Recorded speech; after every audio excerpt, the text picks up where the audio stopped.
안녕하세요. 새해 되면서 다들 건강, 다이어트 이런 계획 많이 세우시잖아요? 그럴 때 꼭 챙겨 먹는 게 바로 건강식품인데요. 근데요, 우리가 몸에 좋다고 굳게 믿었던 바로 그 음식들이 어쩌면 우리를 배신할 수도 있다는 거, 오늘 그 놀라운 이면을 한번 제대로 파헤쳐 보겠습니다. 자, 그럼 바로 본론으로 들어가 볼까요? 건강한 음식, 이게 과연 언제나 무조건 우리 몸에 이롭기만 한 걸까요? 어쩌면 아닐 수도 있다는 거죠. 이 질문이 바로 오늘 우리가 함께 풀어갈 핵심입니다. 맞아요. 보통 건강식품이라고 하면 뭔가 후광 효과 같은 게 있잖아요. 그래서 많이 먹을수록 더 좋겠지 하고 생각하기가 참 쉽죠. 하지만 정말 그럴까요? 오늘 우리가 너무나 당연하게 여겼던 바로 그 믿음에 한번 과감히 도전장을 내밀어 보려고 합니다. 자, 그럼 한번 제대로 파고들어 볼까요? 우리의 첫 번째 애증의 음식 후보는요. 요즘 정말 인기 많은 말차와 케일입니다. 먼저 말차부터 볼게요. 커피 대신 마시는 분들도 많고 뇌기능 향상이나 체중 감량에도 좋다고 알려져 있잖아요. 근데요, 진짜 재밌는 건 바로 이면에 숨겨진 위험이에요. 말차를 너무 많이 마시면 우리 몸의 철분 흡수를 방해해서 오히려 만성 피로를 유발할 수 있다. 이 사실 혹시 알고 계셨어요?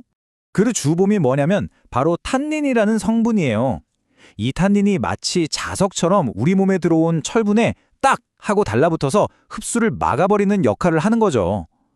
아니, 우리 몸에 에너지를 만들고 피를 만드는데 꼭 필요한 철분이 부족해지면 어떻게 되겠어요? 당연히 몸이 쉽게 지치고 무기력해지는 겁니다. 그렇다고 그럼 말차 마시지 말아야겠다 할 필요는 전혀 없어요. 해결책은 아주 간단하거든요. 첫째, 비타민C가 풍부한 오렌지나 레몬 같은 거랑 같이 드셔보세요. 비타민C가 탄닌 때문에 방해받는 철분 흡수를 다시 도와주는 아주 훌륭한 조력자거든요. 그리고 식사 직후에 마시면 음식 속 철분 흡수 방해도 줄일 수 있고요. 제일 중요한 건 하루에 딱 한 잔 정도로 양을 조절하는 거죠. 이 간단한 방법들만 지키면 말차의 좋은 점만 쏙쏙 챙길 수 있습니다. 자, 이번에는 녹즙이나 샐러드로 정말 많이들 드시는 생케일과 브로콜리, 바로 십자화과 채소들을 좀 살펴볼게요. 비타민이랑 엽산이 워낙 풍부해서 거의 건강식의 대명사잖아요. 하지만 이 건강한 채소들도 너무 많이 먹으면 갑상선 기능에 문제를 일으킬 수 있다는 거, 이것도 알고 계셨나요? 그 이유는 바로 고이트로젠이라는 성분 때문입니다. 이름이 좀 생소하죠? 이 성분이 우리 몸의 에너지 대사를 조절하는 갑상선이 호르몬을 만들어내는 과정을 방해할 수가 있어요. 물론 건강한 분들이 적당히 먹는 건 전혀 문제가 안 돼요. 근데 특히 갑상선 기능에 이미 좀 문제가 있는 분들이라면 섭취량에 꼭 주의를 기울일 필요가 있다는 거죠. 그래서 전문가들은 처음부터 너무 많은 양을 드시지 말고 우리 몸이 적응할 수 있게 섭취량을 서서히 늘려보라고 조언합니다. 역시나 핵심은 적당히, 과하지 않게 즐기는 거겠죠?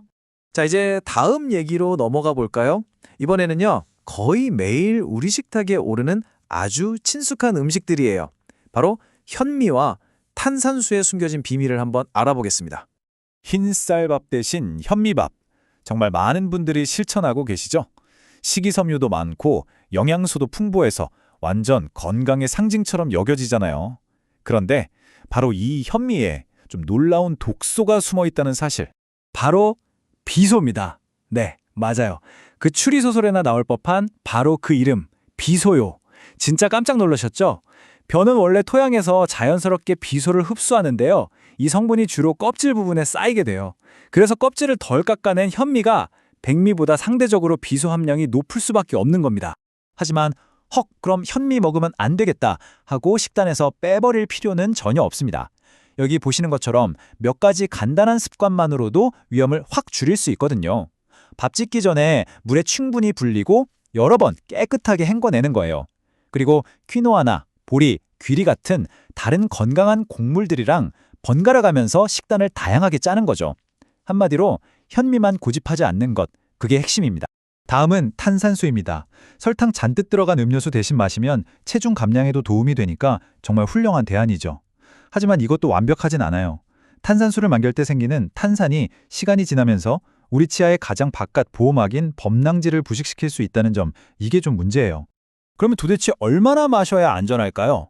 물론 사람마다 다르겠지만 치과 의사들은 보통 하루에 한두 캔, 많아도 3캔 정도까지는 큰 문제가 되지 않는다고 말합니다. 그러니까 1에서 3, 이 숫자를 기억해 두시면 아주 좋겠네요. 자, 오늘 우리가 살펴본 4가지 음식을 통해서 아주 중요한 교훈 하나를 얻을 수 있었죠? 그게 뭐냐면 진짜 건강의 비결은 바로 균형에 있다는 겁니다. 여기 이 오래된 격언이 오늘 이야기의 핵심을 딱 짚어주네요. 양이 독을 만든다. 진짜 아무리 몸에 좋은 음식이라도 그 양이 지나치면 독이 될 수 있다는 거잖아요. 이거야말로 오늘 우리가 꼭 기억해야 할 포인트입니다. 오늘 이 시간을 통해서 무조건 많이가 정답은 아니라는 걸 확실히 알게 되셨을 거예요. 그렇다면 마지막으로 여러분께 이 질문을 한번 던져봅니다. 오늘 우리가 다루는 음식들 말고 여러분이 건강하다고 굳게 믿고 있는 또 다른 습관들 중에서 혹시 다시 한번 점검해봐야 할 건 없을까요? 이 질문을 마음에 품고 여러분의 식습관을 돌아보는 좋은 계기가 되셨으면 좋겠습니다.